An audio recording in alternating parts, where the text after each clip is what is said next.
Saya langsung nyanyi satu lagu, habis satu lagu, yang keduanya tiba-tiba itu mempelai wanita itu kesurupan, Kang Puji.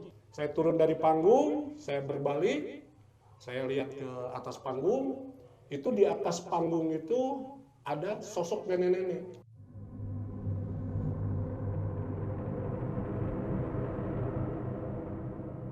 Nenek, Pak. Marah-marah beliau. Itu kesorot oleh lampu motor saya, itu ada sosok makhluk gaib, itu kira-kira tingginya 2 meter lebih.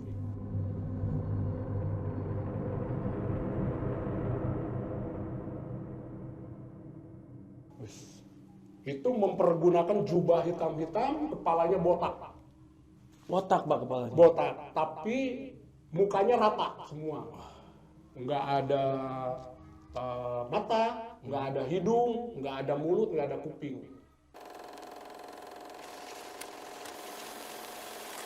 Assalamualaikum warahmatullahi wabarakatuh. Selamat datang kembali di channel Bunga Kantil bareng gua Puji. Kali ini gua sudah kedatangan seorang narasumber yang akan menceritakan pengalaman horornya. Kita sambut dulu narasumber kita, Pak Toto. Assalamualaikum, Pak. Waalaikumsalam. Gimana, Pak? Kabarnya baik, Pak? Baik, alhamdulillah. Alhamdulillah. Oke, Pak, untuk cerita misteri yang akan Pak Toto bawain, kisi-kisinya gimana sih, Pak? Atau singkatnya, cerita singkatnya ada nggak, Pak? Tolong, Pak, diceritain, Pak. Kalau cerita singkatnya, saya ini pernah ketemu dengan semacam makhluk gaib. Terus makhluk gaib ini tinggi gede sekali, itu seperti genderuwo istilahnya. Oke, Pak, ditahan dulu, Pak. Oke, teman-teman, sebelum kita lanjut ke cerita fullnya, buat kalian yang baru bergabung di channel Bunga Kantil, tolong jangan lupa like, share, and subscribe agar channel Bunga Kantil lebih terus berkembang dan kalian bisa mendapatkan video-video terbaru dari kami. Oke, tanpa banyak berbasa-basi, kita lanjut ke ceritanya. Pak Toto, mangga silahkan.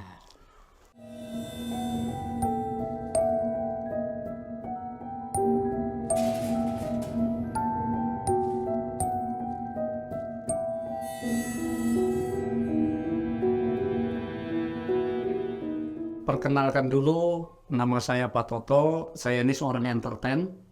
Saya akan berbagi cerita. Saya punya pengalaman mengenai misteri. Dari awal saya akan ceritakan ya, Kang Puji ya. Mangga, Pak, silakan. Saya ceritakan pada waktu itu tanggal dan tahunnya saya lupa ya. Nggak masalah, Pak. Udah lama. Iya. Saya ini pada waktu itu punya job dari entertain, kebetulan saya ini seorang MC. Itu saya punya job malam minggu itu di daerah Terminal Bubulak, di belakang Terminal Bubulak. Pada waktu itu acara pernikahan, Kang Puji ya. Kebetulan lokasi pernikahan ini ruangannya sangat kecil. Jadi untuk posisi panggungnya ini ada di atas kuburan. Tuh. Nah, awalnya saya juga kaget. Kenapa ini panggung ini ada di atas kuburan? Iya. Dari awal kita main biasa, enak, enjoy. Dari siang sampai maghrib, kita cut. Maghrib sampai isya. Pada isya kita mulai lagi. Setelah itu saya buka acara kembali. Saya langsung nyanyi satu lagu. Habis satu lagu, yang keduanya tiba-tiba itu mempelai wanita itu kesurupan, Kang Puji. Kesurupan. Nah, saya turun dari panggung itu kan. Saya turun dari panggung, saya berbalik, saya lihat ke atas panggung. Itu di atas panggung itu ada sosok nenek-nenek.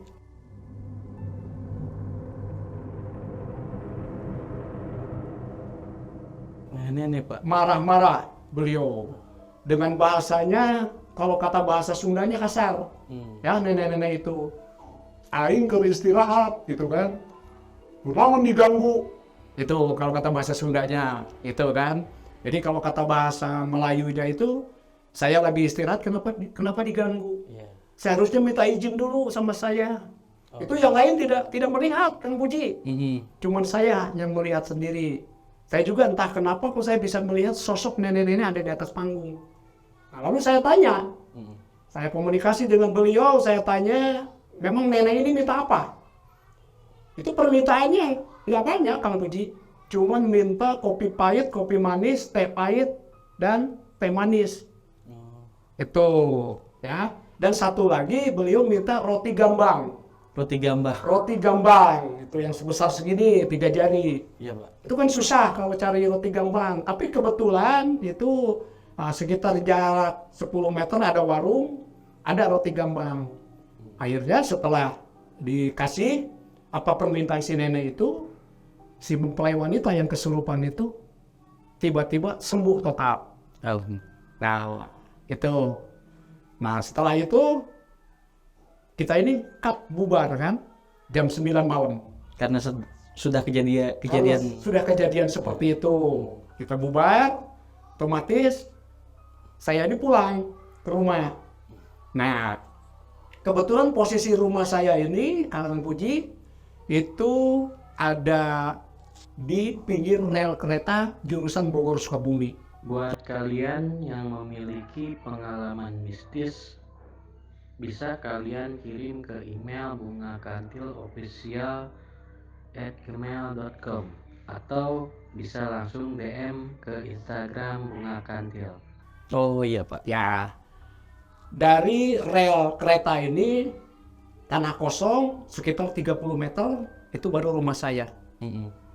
Saya tepat jam 1 malam saya pulang. Saya kalau pulang ke rumah ini bukan lewat depan, tapi lewat samping. Karena lewat depan ini nggak bisa, karena pakai tangga. Iya. Jadi jalan motor ini lewat samping. Di samping rumah saya itu, di jalan setapak jalan motor itu ada 2 rumpun bambu. Di belakang rumah saya ada 1 rumpun bambu. Nah, setelah saya melintasi rel kereta, mau masuk ke pintu saya pulang, itu awalnya bau kemenyan. Itu jam 1 malam. Setelah itu ya saya istighfar gitu.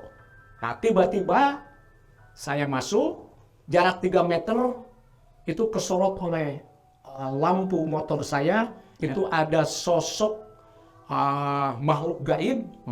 Itu kira-kira tingginya 2 meter lebih.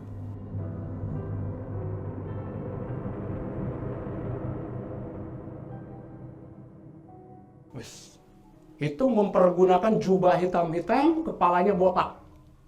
Botak, Pak, kepalanya. Botak, tapi mukanya rata semua. Nggak ada mata, nggak ada hidung, nggak ada mulut, nggak ada kuping. Rata semua, Pak. Rata semua, Kang Puji. Itu kisah nyata saya melihat dengan mata kepala saya sendiri. Nah, setelah itu, di samping rumpun bambu yang tadi 2 rumpun bambu itu, 50 meter, itu ada semacam kali susukan. Itu pembuangan kotoran warga, juga pembuangan pengurasan PDAM. Iya. Nah, itu kira-kira lebarnya sekitar 4 meter. Itu kali itu ada jembatan, Kang Puji. Nah, setelah saya melihat sosok itu, saya tidak bisa nanya sama dia karena beliau mukanya rata, ya, nggak ada mulutnya. Tapi setelah beberapa menit, beliau ini langsung pergi, Kang Puji. Ya, lewat ke tanah kosong yang 50 meter itu. Yang saya heran, Ya. kenapa beliau ini tidak menyeberangi jembatan. Beliau ini malah kakinya melangkah ke kali itu yang 4 meter itu.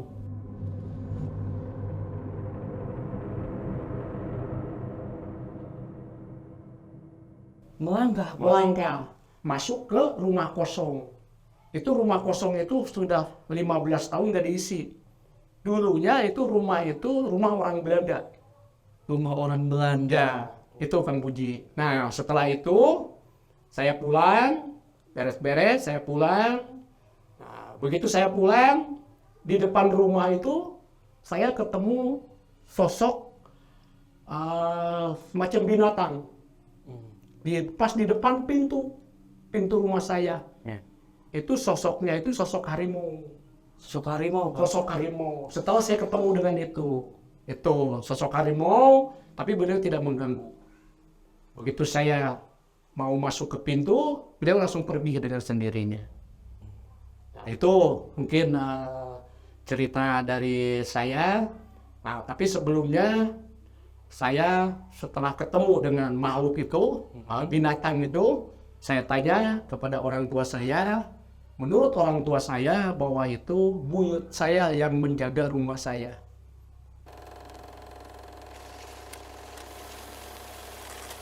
Itu di bulan-bulan kemudiannya pun saya pernah ketemu lagi dengan sosok makhluk yang itu mah tidak bisa jalan. Tapi Tidak bisa kakinya jalan. ada, kakinya ada semacam yang kayak dilipat. Itu Jalannya ngesot gitu. ngesot, jalannya ngesot, kemudian jalannya ngesot itu sosok tubuhnya itu laki-laki. Laki-laki. Nah, kalau itu rambutnya gondrong, sebahu, janggutnya juga sampai ke pusar, itu serba putih semua. Nah, itu di bulan-bulan kemudiannya saya ketemu lagi sampai akhirnya saya ceritain kepada istri dan anak-anak saya. Cuman alhamdulillah istri dan anak-anak saya itu selama saya tinggal di rumah saya itu tidak pernah menemui hal-hal seperti itu. Nah, pada akhirnya saya ngobrol dengan anak dan istri Ya. sampai rumah saya sampai dijual. Sampai dijual, Pak. Sampai dijual karena saking seringnya saya menemui makhluk-makhluk gaib seperti itu, gitu. Jadi rumah saya dijual. Mungkin itu aja cerita dari saya. Mudah-mudahan ada manfaatnya buat Bunga Kangkit. Dan terima kasih. Amin. Oke Pak, terima kasih telah bercerita di channel Bunga Kantil. Jadi sebelum mengakhiri cerita ini, mungkin ada beberapa pertanyaan yang akan saya tanyain nih sama Pak Toto ya. Ini Pak, di acara pernikahan nih berarti Pak ya. Bapak kan melihat sosok nenek dan si mempelai wanita itu kesurupan. Setelah dinetralisir, mempelai wanita itu sadar, apakah ada gangguan lain lagi gitu Pak? Kalau itu tidak ada. Setelah permintaan beliau dilaksanakan oleh yang punya hajatnya, itu alhamdulillah semuanya tidak ada gangguan apa-apa. Aman ya Pak? Aman semuanya. Terus ini Pak, kan Pak Toto pulang ya dari acara kan ya.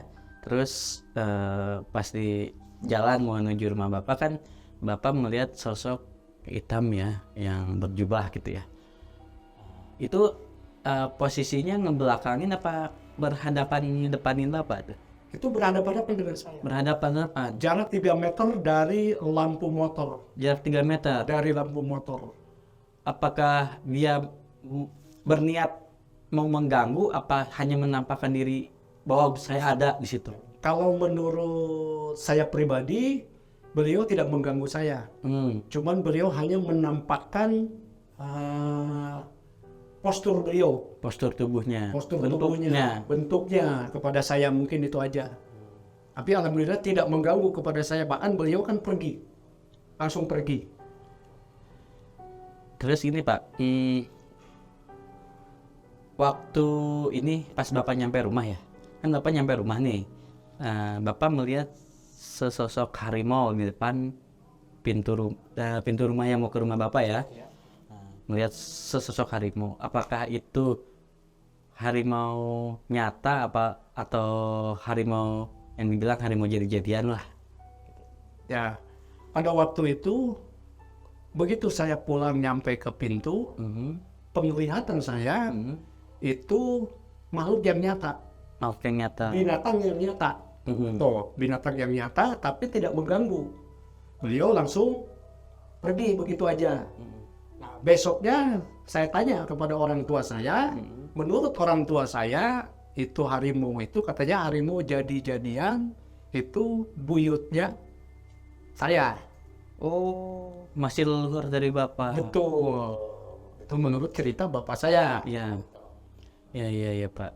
Terus ini Pak, punten, Bapak kan sampai ngejual karena Bapak sering menerima gangguan-gangguan atau melihat penampakan-penampakan makhluk gaib ya, sampai Bapak akhirnya menjual rumah Bapak kan ya? Betul. Itu apakah karena Bapak takut ataupun keinginan keluarga gitu Pak untuk menjual rumah itu Pak? Nah, kalau itu mungkin jawabannya dua ya Kang Budi ya. Boleh. Di sisi lain, kalau saya sebagai kepala rumah tangga tidak merasa takut. Ya. Karena Allah Subhanahu wa Ta'ala menciptakan jin dan manusia, Ini. dan di dunia ini, kalau menurut saya, makhluk yang paling mulia itu manusia. Betul. Itulah. Jadi yang namanya makhluk gaib itu pasti ada. Itu semua juga ciptaan Allah Subhanahu wa Ta'ala. Itu kalau menurut saya, kalau saya tidak takut. Betul. Cuman di sisi lain, istri dan anak-anak saya merasa ketakutan dengan cerita saya. Khawatir. Khawatir. Nah, yang keduanya memang atas kompromi bahwa rumah ini kita jual. Kesepakatan keluarga. Oh, seperti itu. Oke Pak, untuk pertanyaan selanjutnya Pak, mungkin yang terakhir ya Pak ya. Kan tadi Bapak menyebutkan sosok tiang tinggi hitam yang berjubah hitam itu kan masuk ke rumah kosong yang bekas rumah Belanda yang sudah kosong 15 tahun. Apakah selain Pak Toto ada nggak Pak warga sekitar yang pernah juga mengalami gangguan saat melintasi rumah tersebut Pak? Ya, oke. Nah, ini pertanyaan Kang Puji akan saya jawab. Siap. Secara kebetulan warga pun sering melihat sosok-sosok makhluk-makhluk gaib yang ada di rumah kosong itu. Tapi kalau warga ini bahkan bukan warga, pedagang bandrek, begitu maghrib beliau melintasi rumah itu. Beliau katanya, kata tukang bandrek itu, ada 3 orang anak kecil botak-botak beli begitu dibayar uangnya asli. Itu menurut cerita tukang jualan itu, uangnya asli, tapi setelah anak itu pergi uangnya itu jadi daun. Itu bahkan ada cerita lagi dari para tetangga di situ. Itu dulu itu ada zaman togel dulu. Zaman togel. Jadi orang-orang yang senang pasang togel itu suka masuk ke rumah itu. Jadi kalau kata bahasanya pada nimpo, minta nomor togel. Itu rumah Belanda yang kosongnya. Tapi banyak kejadian yang mujarab. Maksudnya dikasih nomor, dipasangin, itu sampai keluar nomornya. Nah, mungkin itu aja. Oke. Jawaban dari saya. Oke, Pak Toto, terima kasih sudah mampir di channel Bunga Kantil. Mudah-mudahan di lain waktu Pak Toto bisa bercerita lagi di channel Bunga Kantil ya. Oke, buat teman-teman, segitu dulu cerita pengalaman misteri dari Pak Toto. Buat kalian yang baru bergabung di channel Bunga Kantil, jangan lupa like, share, and subscribe. Dan jangan lupa bunyikan tanda lonceng notifikasinya agar kalian mendapatkan video-video terbaru dari kami. Saya Puji dan Pak Toto. Assalamualaikum warahmatullahi wabarakatuh.